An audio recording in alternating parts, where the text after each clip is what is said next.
Hey YouTube, welcome to the Subprime to Prime YouTube channel. Here, our focus is to get you from subprime to prime, and that all starts with knowing where you want to go on your financial journey. And this is for information and educational purposes only, not intended to be financial or legal advice. And if you're new to the channel, welcome. Please like and subscribe to get further tips about all things financial. So, let's get started. In this video, we're going to talk about a concept called velocity banking. So what velocity banking is it's a financial strategy designed to help individuals pay off debts such as a mortgage more quickly than traditional methods, and to kind of reduce the interest paid over time over the life of the loan. And this approach uses a combination of a line of credit or a home equity line of credit known as a HELOC, and strategic payments to accelerate the debt reduction.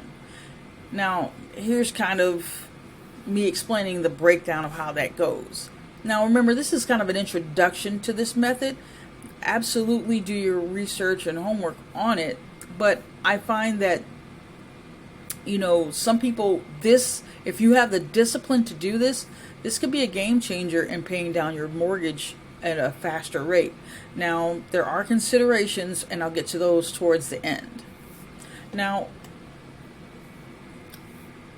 the individual secures a line of credit, ideally with a lower interest rate than their mortgage or any other debts, and a HELOC is commonly used for this purpose.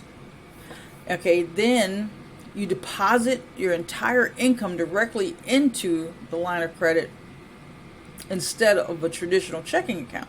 This reduces the principal balance of the line of credit, thereby reducing the interest charge. Now, expenses are paid out of the line of credit as well. So this is where the discipline comes in. This requires, a really disciplined budgeting to ensure that the expenses, are less than a total income.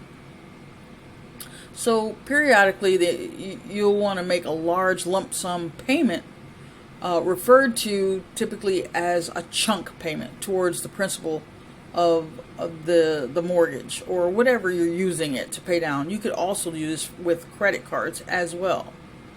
Now, using like the available balance from the line of credit, you can repeat this process over and over with the goal of continually lowering the principal of, the mortgage over time, and therefore reducing the interest that you're paying on it.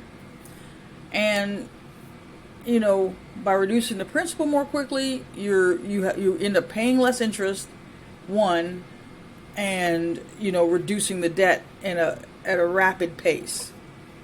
Now, it can significantly accelerate the timeline for becoming debt free, and it provides more flexibility in managing cash flow now compared to traditional monthly payments.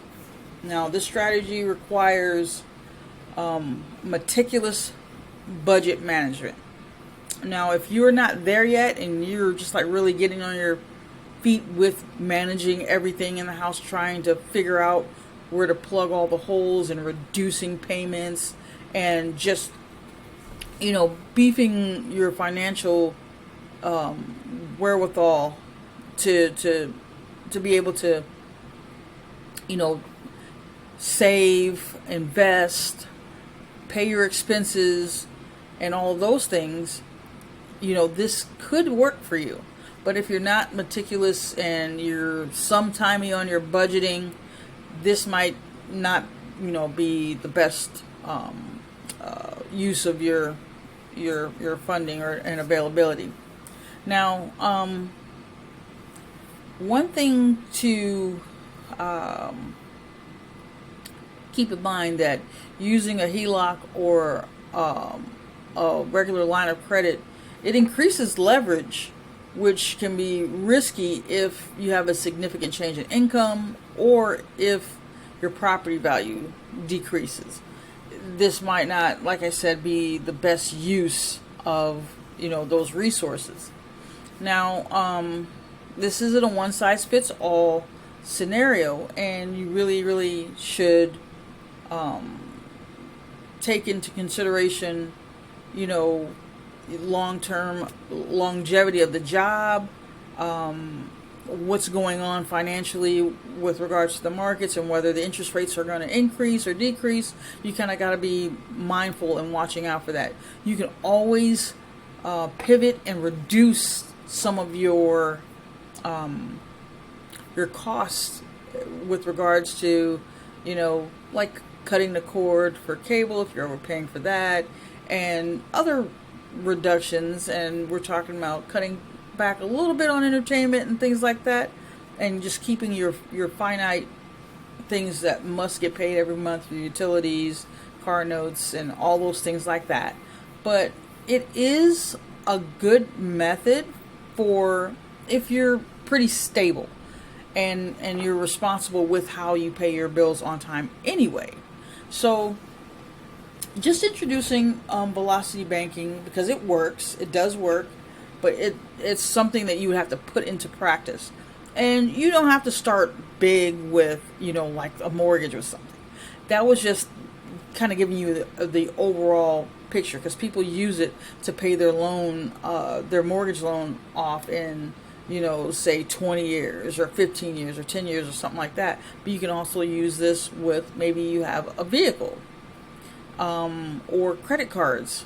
You could start small and work your way up. Velocity banking isn't something that, it's one way and that's all. It actually has and encompasses quite a few ways that you can just reduce your overall debt. And that's what we're trying to do. We're trying to get rid of debt, because debt is one of those things that holds us back from doing anything that we want to do, in our future. So just take in consideration velocity banking for, if you think that you could benefit from it, it's an excellent choice.